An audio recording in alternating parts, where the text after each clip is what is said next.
This is the Tom Bigby Tales, and I'm your host, Shannon Evans.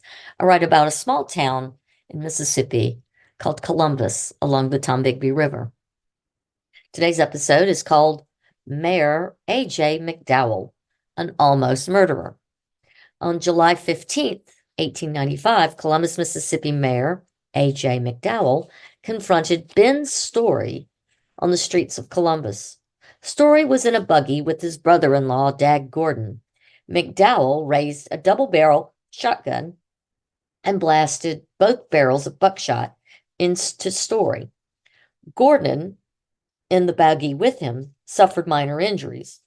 Story, gut shot and shot in the arm and filled with lead, was not expected to live more than a few days after the incident. The papers around the state ran with the sensational story that Mayor McDowell shot the younger man for, quote, taking advantage of his daughter. Criminal indecency. Story was a married man who was a conductor on the M&O Railroad, and he was on the East St. Louis to Cairo, Illinois run, but he was headquartered in Columbus. It's not obvious from the news articles available which daughter of McDowell's was the object of Story's eyes. Perhaps Josephine, who was born in 1879, who did not marry until 1902. Perhaps it was her older sister, Lelia, who would eventually marry and move to Georgia and raise 3 children. No matter the daughter, their father, Andrew Jackson McDowell Sr., was guilty of attempted murder.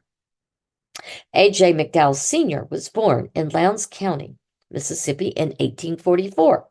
He first appears in census records in 1850 as a small child and the son of William McDowell, an overseer on the John Cox plantation. A.J. would serve in the Confederate Army, enlisting in Columbus as a private in 1861 in the 43rd Mississippi Infantry. By 1870, in the 1880 census, he was living in Caledonia. He was living on Caledonia Street and working as a railroad agent. In the early 1890s, McDowell was elected mayor of Columbus, and he and his wife Josephine are listed as having 3 children, Lelia, Josephine, and Sally Mae, and one son, Andrew Jr., called Jack. Benjamin Ferdinand Story is a different sort of character, and one most fathers would not want involved with a young daughter, even if he had been a single man at the time, which he wasn't. He came from salt-of-the-earth parents. His father, also called Andrew Jackson, was from Pickens County, Alabama, originally, and he served in the 11th Alabama Infantry in the Civil War. By 1900, he and his wife, Kitty, are living in Columbus, where he is a salesman. He died in 1903 and his wife in 1913. Both are buried at Friendship Cemetery. But back to their son, Ben. Ben married a young woman in Columbus in 1891. She appears from our story after his being wounded by Mayor McDowell. Our boy Ben, now aged 25, survives being shot in the shoulder, the arm, and the gut, and continues working on the railroad after the mayor is exonerated for shooting Ben to protect his family's honor. Ben leaves for Texas to work there as a railroad conductor. There he meets 16-year-old Ethel Josephine DeBlue.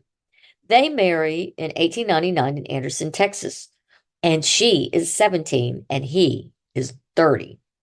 They live with her parents for a bit, and he continues to work on the railroad as a conductor until 1918, when they have 6 children, and he is arrested and incarcerated for 2 years for felony theft. He was held in the Huntsville, Walker, Texas prison and is listed as convict 42406. Ben and Ethel divorced at some time, I'm presuming while he was incarcerated. As soon after, he would remarry to a Frances Wade, and they would later have a child. Ben would live on to the ripe age of 73. He died in 1941 in Memphis, Tennessee, and is buried there at the Elmwood Cemetery. But what happened to Mayor McDowell? The shooting of the story was on the 16th of July of 1895, and by the 20th, the mayor had bonded out to appear at circuit court. He was never indicted by the grand jury because Story lived and left town for Texas. By September, the mayor announced he was retiring from office and would not run for re-election.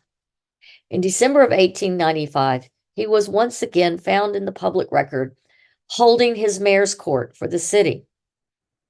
A.J. McDowell did not get to enjoy his retirement as he died in February of 1896. He had served 2 terms as mayor and was much loved in the city. On the day of his funeral, class was canceled at all local schools, including the women's college. The funeral was held at First Methodist, with every seat taken and mourners allegedly standing along the back. He was buried at Friendship Cemetery and given honors by the Odd Fellows, the Knights of Pythias, and was given a 21-gun salute by his fellow Columbus riflemen. And that, my friends, is another episode of the Tombigbee Tales. If you want to know more about Columbus and would like to see some of our beautiful homes, I invite you to follow the Historic Home Tours of Columbus on Facebook, and I invite you to learn more about Tombigbee Tales and some of the stories about our town by liking, following, and subscribing to the Tombigbee Tales. You can follow us anywhere where your favorite podcasts are hosted. You can also follow us on YouTube. Thank you and good night.